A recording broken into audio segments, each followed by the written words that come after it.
I've done this many times where you draw a picture on the card stack and then outline it in Sharpie, or you can use what we're making today, which you'll see in a minute, as a background for something. So me and my girls have been learning about outer space. So we're using galaxy colors. I cut out pinks and purples and blues and black, and we're gonna use that as a background for our outer space stickers we're gonna put on top once it's dry. But you can try to do the method I said, it's fun. You can write your name in bubble letters to start out simple. You can draw a flower, or whatever lesson you happen to be doing in school or at your home school for now. You can have your child or even yourself draw that picture and then do this on top. I'll show you a moment to show you the process that we're not doing today, so you can use this as an alternative, because I've done it many times in the classroom. I'm going to keep this as simple as possible just for the sake of showing you what it is that we're doing. So you're better to start with a pencil, but I'm going to just jump right in.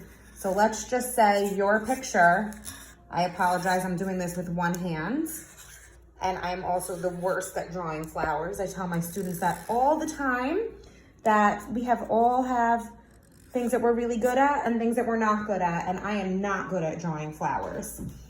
So here's my flower.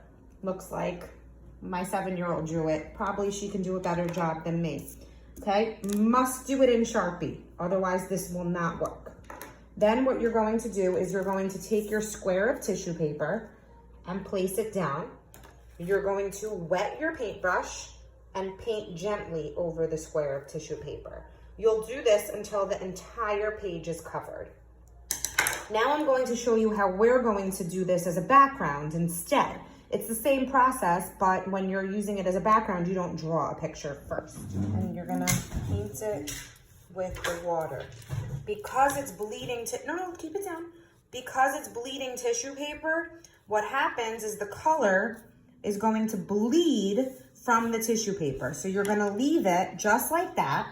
And when you cover your whole page, you'll let it dry and then peel off the tissue paper to a beautiful design. You're going to cover your whole page just like this. Try not to leave any white spaces, and be sure to leave the tissue paper on until it's dry.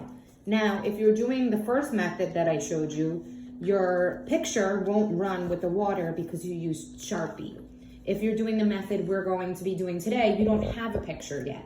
I actually purchased these stickers, and my girls are going to use this as a background to place the stickers on once it's all dry. You can see that the colors are already starting to bleed.